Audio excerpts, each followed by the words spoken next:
అందరికీ నమస్కారం. వేదిక పైన ఉన్న పెద్దలు, గౌరవనీయులు, ముందుగా చంద్రశేఖర్ రెడ్డి గారికి నమస్కారం. నేను ఆయన పేర్లు మామూలుగా కాలం చివరిలో చూడడమే తప్పితే చాలాసార్లు ఇదే మొదటిసారి ఆయన కలవటం. నమస్కారం sir. And UNESCO Vijay Kumar గారికి, నేను భీమవరంలో ఉన్నప్పుడు పుస్తకాల వెనకాల ఉన్న పబ్లికేషన్ కంపెనీ అంటే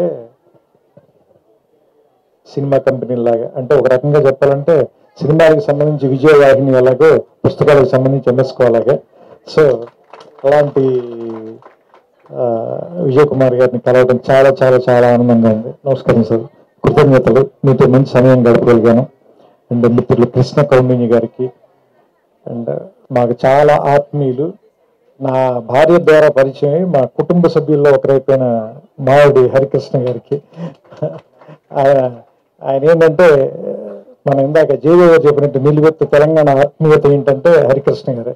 అంటే మీరు ఏది అడగండి కడుపులోంచి అన్నం తీసి పెడతారంటారు చూసారా, అలాగా ఏది అడిగినా అది ఆయన ఏమంటారు, ఇంకో చోటకి వెళ్ళైనా సరే తీసుకొచ్చి మన కోసం చేసి పెట్టేంత మనసున్న వ్యక్తి. సో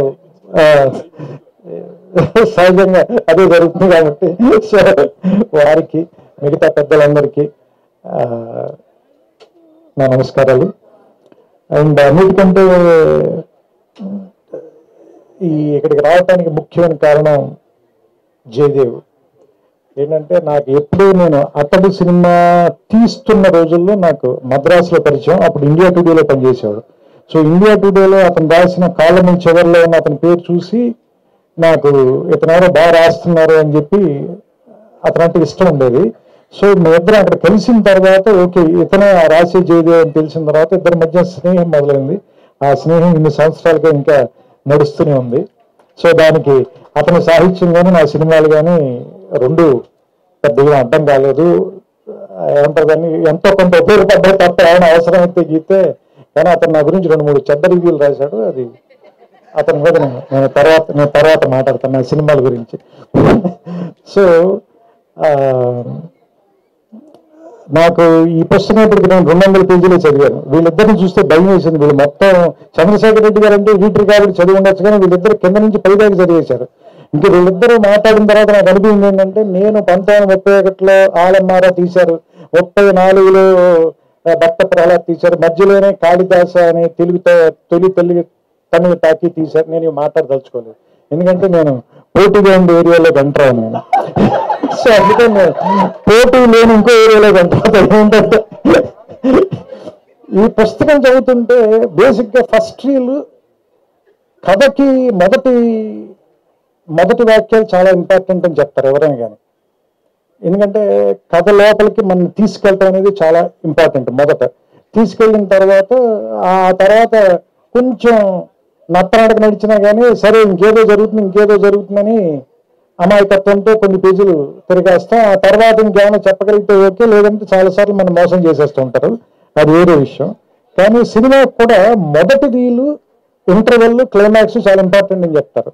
సో ఇది ఫస్ట్ రీల్ అని పేరు పెట్టారు. ఎందుకంటే నా ఉద్దేశం ప్రకారం తెలుగు సినిమా తాలూకు తొలి రోజుల గురించి మాట్లాడుతున్నారు కాబట్టి ఫస్ట్ రీలు. ఈ పుస్తకం కూడా ఎలా ఉందంటే ఫస్ట్ రీల్ ఎంత ఇంట్రెస్టింగ్గా ఉండి మొదటి 10 నిమిషాల్లో సినిమాలోకి లాగేయాలో అంత ఇంట్రెస్టింగ్గా రాశారు. ఎందుకంటే బేసిక్గా నేను పరిశోధనాత్మక గ్రంథాలు చదివే టైప్ వ్యక్తిని కాదు, నేను చరిత్రలో వీక్. ఎందుకంటే నాకు మామూలుగా ఆ ఫలానా రాజుల కాలం నాటి శాసనం అని మొదలు పెట్టగానే వెంటనే నాకు హిస్టరీ ఎగ్జామ్ గుర్తొస్తుంది, భయం వేస్తుంది నాకు. నేను అందుకనే లెక్కలు సైన్స్ చదువుకున్నాను నేను.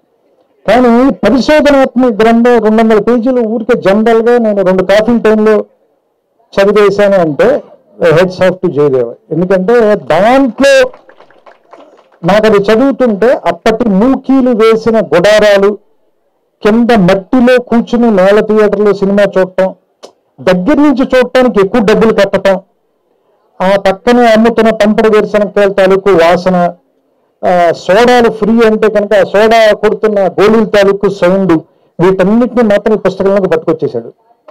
సో అది ముఖ్యంగా నాకు బాగా నచ్చిన అంశం. అన్నిటికంటే మన సినిమా పోస్టర్కి పెద్ద వినియోగం. పోస్టర్ ఏంటంటే సినిమా పేరు చూడటానికి, లేదంటే అందులో యాక్ట్ చేసేవాళ్ళని చూడటానికి. అతను ఆ పోస్టర్ల ఆధారంగానే నాకు తెలిసి మేజర్ రీసెర్చ్ ఇందులో చేసేసాడు. ఆ పోస్టర్ ఆధారంగానే ఓకే ఈ సినిమా ఆ రోజున రిలీజ్ అయింది, ఈ సినిమా ఫలానా థియేటర్లో రిలీజ్ అయింది, ఈ సినిమా ఆ ఊళ్ళో ప్రదర్శించారు, ఇది 1931లో కాదు 32లో జరిగింది. సో ఇలాంటి వాటన్నిటికీ వాళ్ళ అమాయకంగా వేసిన పోస్టర్ని ఇతను అన్యాయంగా వాడుకున్నప్పటికీ కూడా దాంట్లో మనకి బోల్డ్ అంత ఇన్ఫర్మేషన్ ఇచ్చాడు. నేను ఇన్ఫర్మేషన్తో పెద్ద ఎక్కువ ఏమంటారు దాన్ని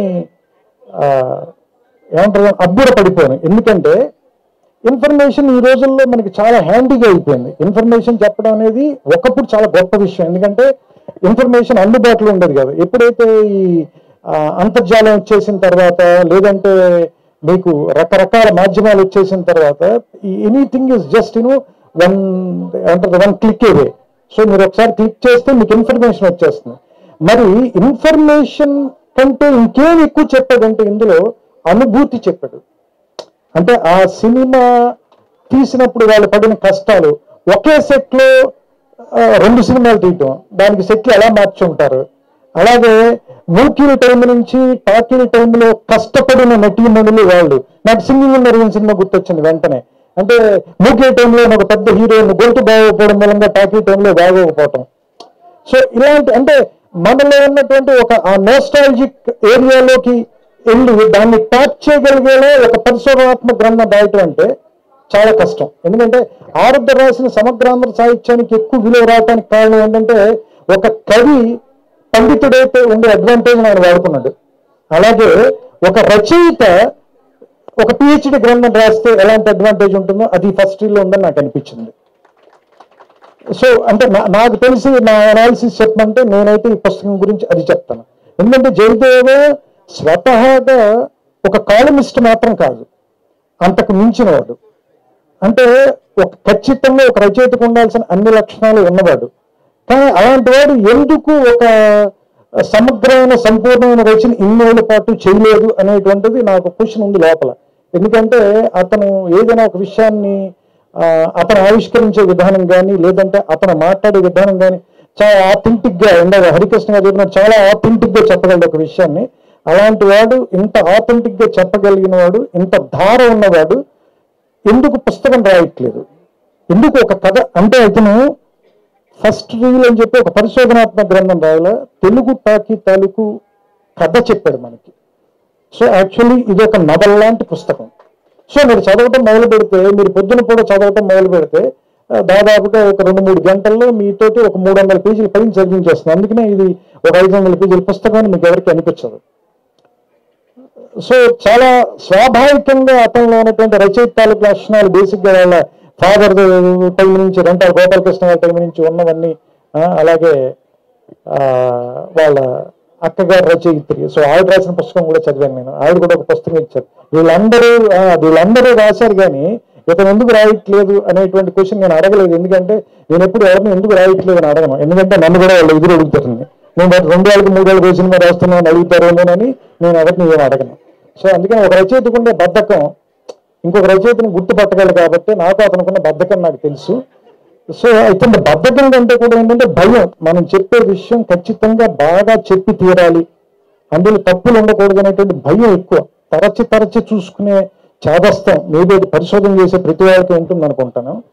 రచయితకు కొంత అజ్ఞానం అవసరం జయదేవ. అందుకని కొంత అజ్ఞానంతో ఎక్కువ పుస్తకాలు రాయాలని మనస్ఫూర్తిగా కోరుకుంటున్నాను. ఎందుకంటే అజ్ఞానంతో ఉన్న వాళ్ళు ధైర్యంగా ఏదైనా చెప్పగలరు. ఇప్పుడు చూడండి, నేను ఎంత ధైర్యంగా మాట్లాడుతున్నా. పుస్తకం 200 పేజీలు చదివి 600 పేజీలు చదివిన వాళ్ళ మాట్లాడుతున్నాను చూసే, ఎక్కడ పుస్తకం లోతుల్లోకి వెళ్ళకుండా అది తెలివితేటలు అట్లా ఉండాలి. సో అందుకని జయదేవ్ గురించి ఇంకా చెప్పాలంటే, నాకు సినిమాలంటే అంత పిచ్చున్నవాడిని నేను చూడాల. అంత పిచ్చున్న ఒక కాలమిస్ట్ని కానీ రివ్యూ చేసేవాడిని కూడా చూడాల. నేను ఇంకా ఎప్పుడైనా బద్దకించి పొద్దున్నే లేవలేక, లేదంటే ఒంట్లో బాగా సినిమాకి వెళ్ళడం మానేస్తున్నాను. కానీ అతను నాకు ఎట్టి పరిస్థితుల్లోనూ ప్రతి శుక్రవారం 2 to 3 మధ్యలో ఫోన్ కాల్ వస్తుంది. అతనిదిను ఏమంటారు దాన్ని, వేణుగోపాల్ది. ఎందుకంటే వీళ్ళిద్దరు ఆ థియేటర్లో ఉండి ఖచ్చితంగా సినిమా చూసే ఫోన్ చేస్తారు నాకంటే. వీళ్ళకున్నంత ఆ సినిమా మీద ఉన్న ప్రేమ, ఆ విపరీతమైన అనురాగం, అలాంటి వాళ్ళు సినిమా గురించి రాస్తే ఎంత ఆథెంటిక్గా ఉంటుందో ప్రూవ్ చేశాడు జయదేవ్. అండ్ ఇతని దగ్గర నుంచి నేను కోరుకునేది ఏంటంటే ఇంకా చాలా గొప్ప సినిమాల తాలూకు రివ్యూలు కానీ, లేదంటే విమర్శనాత్మక గ్రంథాలు కానీ, లేదంటే సినిమాల మీద అతని అభిప్రాయాలు కూడా, అతనిదైన అభిప్రాయాలు అవన్నీ రైట్ అవ్వాలని కూడా నేను కోరుకోవట్లా. తప్పైనా పర్లేదు, కానీ కొన్ని తప్పులు కూడా గొప్పగా చెప్పేవాళ్ళు కావాలి మనకి. మనకి వెస్ట్రన్ సాహిత్యంలో చాలా ఉంటాయి అలాంటివి, ఏది చాలా వైల్డ్గా చెప్పగలుగుతారు హిస్టరీని కానీ, లేదంటే పరిశోధనాత్మక విషయాలు కానీ. అలా చెప్పే రచనలు మన తెలుగులో లేదని నా ఫీలింగ్. సో అలాంటి పుస్తకాలు ఎన్నో రాయగలిగినవాడు. ఎందుకంటే ములపూడి వెంకటరమణ గారి తోడుకోడల గురించి రివ్యూ రాయమంటే నినాదించు ముందు కాస్త నిదానించమందు అని రాసేట హెడ్డింగ్. ఎంత అందంగా పెట్టారు చూడండి. అందులో చివరిలోకి వచ్చేసరికి సడన్ గా ఏమంటారు, దాన్ని సమిష్టి వ్యవసాయం, వ్యక్తి వ్యవసాయం గురించి మాట్లాడతారు. ఈ సినిమాకి దానికి కథానికి సంబంధం ఏమైనా సినిమా పేరు మీద తోడుకోడలు పెట్టావు నువ్వు, అందుకే నేనైనా నినాదం చేసేందుకు కాస్త నిదానంగా ఉండేవాడిని. ఎంత చక్కటి చొరకేశాడు చూడండి. అంటే విమర్శ కూడా అంత అందంగా చెప్పగలిగిన ఆయన కూడా సినిమా రంగం మింగేసింది అనుకోండి, అది వేరే విషయం. సో అందుకని జలివే కూడా సినిమా రచయిత అయ్యేలోపు ఇంకో కొన్ని పుస్తకాలు రాస్తే కనుక తర్వాత ఆటోమేటిక్గా ఎలాగే మింగేస్తాం కాబట్టి సో అలాంటి ఇంకా ఎక్కువ పుస్తకాలు రాయాలని, ఎక్కువ సమయాన్ని పుస్తకాలు రాయటంలో కూడా గడపాలని. ఎందుకంటే ఈ రికార్డు కూడా, ఎందుకంటే చరిత్ర గురించి మీలాంటి వాళ్ళు మాట్లాడుతున్నప్పుడు మీలాంటి వాళ్ళ చరిత్ర తర్వాత వాళ్ళు కూడా తెలుసుకోవటం చాలా అవసరం. అది పుస్తకాల ద్వారానే సాధ్యం అవుతుందని. సో అందుకని ఈ పుస్తకాలు జరిగే చోట, ఈ పుస్తకాలు అందరూ కొనుక్కునే చోట మాట్లాడడం అంటే, ఇంతమంది జనాలు పుస్తకాలు కొనుక్కోవటానికి రావటం, పుస్తకాల గురించి మాట్లాడుకోవటం అంటేనే ఇది ఒక 9-10 గంటగా మనం మాట్లాడుకోవచ్చు. సో దీన్ని, ఈ ట్రెడిషన్ని ఇంకా ఇంకా ఇంకా ముందుకు నడపడానికి వీలైన నేను జయదేవిని ఈ స్టేజ్ ద్వారా నేనేం కోరుతున్నానంటే, నా లైబ్రరీలో ఒక హారిజాంటల్ కాలం నిండిపోయే పుస్తకాలన్నీ మీరు రాయాలని. సో విజయ్ కుమార్ గారు ఎదుర్కొన్న మీకు హెచ్చరిక పంపిస్తూ, నాకు ఇష్టమైన మరి కవి అఫ్సర్ గారు కూడా ఇక్కడే ఉన్నారు. సో ఆయన ఇప్పుడు జస్ట్ ఈ పుస్తకం ఊరికే ఓపెన్ చేస్తే అందులో ఆత్మహత్య తప్పించుకున్నవాడు ఒకటి కనిపించింది. నాకు సన్న గారు చూడగానే నాకు అనిపించినట్టు వెంటనే వాడేస్తున్నాను అనుకోకండి మీరు. వాళ్ళ అక్క చేత హత్య తప్పించుకున్నవాడు జయదేవ. ఎందుకంటే ఆవిడ బెదిరించి మరీ పుస్తకం రాయించింది కాబట్టి వాళ్ళ సోదరి మన ఇద్దరి చేత హత్య కాపాడకుండా తప్పించుకున్నారు. జయదేవకి ఈ పుస్తకం ఆ విలువను కూడా ఇచ్చింది, ఆ గౌరవాన్ని కూడా ఇచ్చింది. సో ఈ పుస్తకాన్ని మిగతా 300 పేజీలు చదివిన తర్వాత కొన్ని బాగోలేని విషయాలు కూడా నేను చెప్పాలని కోరుకుంటూ, ఎందుకంటే అతను నా సినిమా గురించి చెప్తూ ఉంటాడు కాబట్టి మన కక్ష తీర్చుకునే అవకాశాలు తక్కువగా వస్తాయి. అందుకని ఎవరినైనా కూడా కథ చెప్పాలని మనం ప్రోత్సహించాలి. ఎందుకంటే వాళ్ళ కథ చెప్పినప్పుడు మనం జడ్జి అవచ్చు, వాళ్ళు లాయర్ అవుతారు. ఎందుకంటే ఇప్పుడు సినిమా తీసేటప్పుడు నా లాయర్ని మీరు అందరూ జడ్జిలు కదా. సో అతను కూడా ఎక్కువ పుస్తకాలు రాసి నాకంటే తక్కువ స్థాయిలో ఉండాలని, అతని పుస్తకాలు వాటిని సమీక్షించే ఉత్తమ స్థాయిలో నేను ఉండాలని, ఉన్నత స్థాయిలో నేను మనస్ఫూర్తిగా కోరుకుంటూ, సో నా సన్మాయస్కుడు అండ్ నా స్నేహితుడు కాబట్టి అతనికి నా అభినందనలు చెప్తూ, ఇంకా వృద్ధిలో రావాలి ఇలాంటి మాటలు బాగోవు. ఎందుకంటే నా గడ్డ తెల్లబడిపోయి అతని చుట్టూ తెల్లబడిపోయి ఇలాంటి మాట్లాడకూడదు కాబట్టి అతను జస్ట్ అభినందనలతో సరిపెడుతుంది. దీన్ని చాలా ఆనందకరమైన సాయంకాలం ఇక్కడ గడపగలిగినందుకు ఎంఎస్కు విజయ్ కుమార్ గారికి ముఖ్యంగా నా కృతజ్ఞతలు చెప్తూ, ఎందుకంటే ఈ ఫంక్షన్ రావడం వల్ల నాకు 2 ఉపయోగాలు ఉన్నాయి. ఒకటి, నా మిత్రుడైన జయదేవ్ తాలూకు పుస్తకం ఓపెన్ చేయడం ఒకటి, మా మామగారికి ఈయన ఫ్రెండ్ కాబట్టి ఇవాళ మా ఆవిడ రాత్రి డిన్నర్ కూడా బాగా పెడుతుంది నాకు. సో అందుకని అన్ని రకాలుగాను కూడా ఇవాళ నాకు వర్కౌట్ అయినటువంటి సాయంత్రంగా దీన్ని భావిస్తూ, ఇంతసేపు ఓపికగా మీరందరూ కూర్చున్నందుకు మీ అందరికీ కూడా నా శుభాకాంక్షలు. వెళ్ళేటప్పుడు అందరూ సరదాగా ఒక పుస్తకం కొనండి, వీలుంటే దాన్ని చదవండి. కొంచెం లావు పుస్తకం అయితే తల కిందనే పెట్టుకు పడుకోండి. నమస్కారం, శుభ సాయంత్రం.